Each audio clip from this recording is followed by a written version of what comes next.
Shalom, hermanos y amigos. Hoy nos encontramos en el lunes de la semana 22 del tiempo ordinario. La palabra de Dios nos llega por el Santo Evangelio según San Lucas, capítulo 4, versículos del 16 al 30. Vino Jesús a Nazaret, donde se había criado, y según su costumbre entró en la sinagoga el día sábado, y se levantó para hacer la lectura.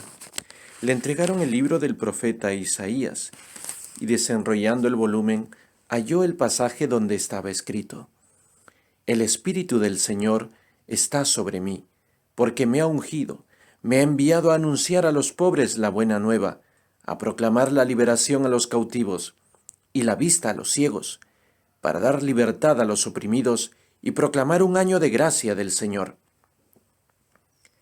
Enrollando el volumen, lo devolvió al ministro y se sentó. En la sinagoga, todos los ojos estaban fijos en él. Comenzó pues a decirles: Esta escritura que acaban de oír se ha cumplido hoy. Y todos daban testimonio de él y estaban admirados de sus palabras llenas de gracia que salían de su boca. Y decían: ¿No es este el hijo de José? Él les dijo: Seguramente me van a decir el refrán: médico, cúrate a ti mismo. Todo lo que hemos oído que has hecho en Cafarnaúm, hazlo también aquí en tu tierra. Y añadió: En verdad les digo que ningún profeta es bien recibido en su tierra. Les digo de verdad, muchas viudas había en Israel en los días de Elías, cuando se cerró el cielo por 3 años y 6 meses. Y hubo gran hambre en todo el país. Y a ninguna de ellas fue enviado Elías, sino a una mujer viuda de Sarepta de Sidón. Y muchos leprosos había en Israel cuando estaba el profeta Eliseo, y ninguno de ellos fue curado, sino Naamán, el sirio. Oyendo estas cosas, todos los de la sinagoga se llenaron de ira, y levantándose, le arrojaron fuera de la ciudad, y le llevaron a una altura escarpada del monte sobre el cual se edificaba la ciudad, para despeñarle. Pero él, pasando por medio de ellos, se marchó.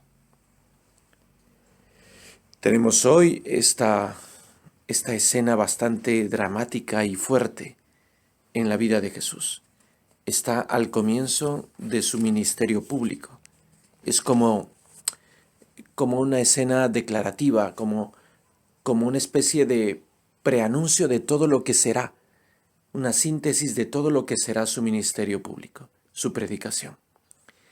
Y el Señor, Dios Padre, arregla todo para que precisamente lea ese texto del profeta Isaías, que dice: El Espíritu del Señor está sobre mí, me ha ungido, me ha enviado para anunciar a los pobres la buena nueva.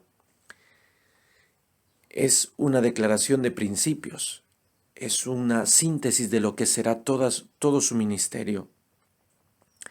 La predicación y la misma lectura de la palabra ya es fuerte. Y claro, seguramente el Espíritu Santo cundió allí, por lo menos en un primer momento, en la asamblea, y todos reconocieron que aquel que estaba haciendo esa lectura, precisamente él, era el depositario de todas esas palabras. Si él estaba leyendo: El Espíritu del Señor está sobre mí, entendieron en ese momento y en ese instante de que es Jesús a quien se le puede aplicar con toda amplitud esas palabras del profeta Isaías, porque es el Espíritu del Señor el que lo está guiando. Entonces, pues podemos adivinar que se produce toda una gran conmoción, un estupor, una admiración. Sienten, saben, perciben que finalmente Él, aquel Maestro que es de su pueblo, que ha venido después de tiempo, es aquel a quien se refiere esa profecía. Primero sucede esa admiración, ese estupor, ese golpe fuerte de la palabra. Se quedan admirados, comentan su sabiduría, comentan que sí, que parece que finalmente este es aquel a quien le caben muy bien esas palabras. Pero de esa admiración, de ese entusiasmo, de esa situación fuerte, diríamos positiva, de ese shock del Espíritu Santo, luego procede una actitud más fría, increyente y calculadora. Porque se ponen a pensar, este no es el hijo del carpintero, pero este no era de esa pareja que era tan pobre, que no tenía ningún grado de instrucción, campesinos, pobres. Y entonces todo lo que era admiración se va convirtiendo en crítica. Por eso Jesús mismo sale al encuentro de todo esto que ya comienzan a pensar y a murmurar, y por eso les dice, pues en verdad les digo que ningún profeta es bien recibido en su tierra. ¿Cuántas veces, hermanos, nosotros cuando recibimos una predicación, lo primero que pasa es nos quedamos así golpeados, ¿no? ¡Wow! ¡Qué fuerte! Creo que dice la verdad. Creo que dice lo correcto. ¡Wow! ¡Qué sabiduría! ¡Wow! Esto es el Espíritu de Dios. Amén, amén. Pero luego de esa primera impresión se suceden otras cosas que ya no están a tono con el Espíritu Santo, ¿no? Y entonces ya proceden los pensamientos humanos. Bueno, ¿qué se creerá? Bueno, sí, pues así es la predicación. Ellos hablan, hablan, hablan y uno no tiene ningún derecho de rebatir, de defender. Esto es un monólogo, esto es una dictadura, etcétera, etcétera, etcétera. Y empiezan todas las críticas. Es lo propio de las personas que en el fondo no tienen fe y lo único que ha pasado es que les han movido su parte emocional, ¿no? Y como el discurso ha sido fuerte, pues los ha movido emocionalmente, pero no han sido movidos por el Espíritu Santo. Tristemente, ¿no? ¿Cuántas veces nuestras predicaciones se van al agua porque, claro, el predicador de turno apela a todos los recursos y las técnicas y también, guiado por el Espíritu Santo, pues produce un fuerte shock emocional en su auditorio? Pero ¿cuántas veces este auditorio, por falta de fe, solo se queda en eso, en lo emotivo, y luego de eso, de esa primera emoción, viene el cálculo humano, el razonamiento y la crítica, ¿no? Y entonces ya empiezan, bueno, es que sí, claro, claro, sí, sí, sí. Esto es un fenómeno de masas, esto es una situación así. No, entonces, bueno, sí, sí, sí, respeto tu opinión, pero yo pienso de otro modo, etcétera, etcétera, etcétera.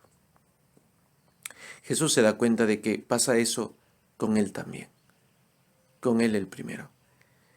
Y como si fuera poco, Jesús pone dos casos dramáticos, fuertes y reales, de la viuda de Sarepta y de Naamán el leproso sirio.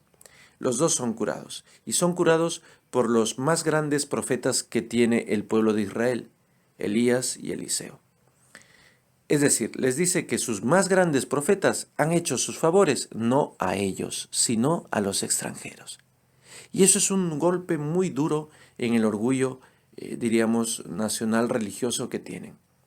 Es un golpe muy duro, es como si te hubiesen dado un puntapié en la boca del estómago. Te quedas sin aire y medio privado. Sí, les ha dolido mucho. Son como dos piedras tiradas acertadamente entre los ojos, como David a Goliat. Entonces les ha dolido su orgullo. Y no podía haber sido más certero el Señor Jesús al tirarle a esta gente orgullosa esas dos piedrecitas que los han descoyuntado. Y por eso la reacción es, se levantan con ira, con cólera, le gritan, le humillan y le empujan hasta el pie de un barranco para desbarrancarlo. Quisieron matarlo. Qué curioso, ¿no?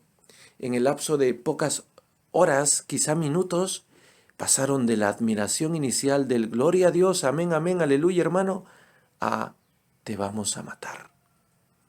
Eso sucede cuando no hay conversión, cuando no hay fe, cuando solo hay un poquito de emotividad y cuando hay mucho orgullo.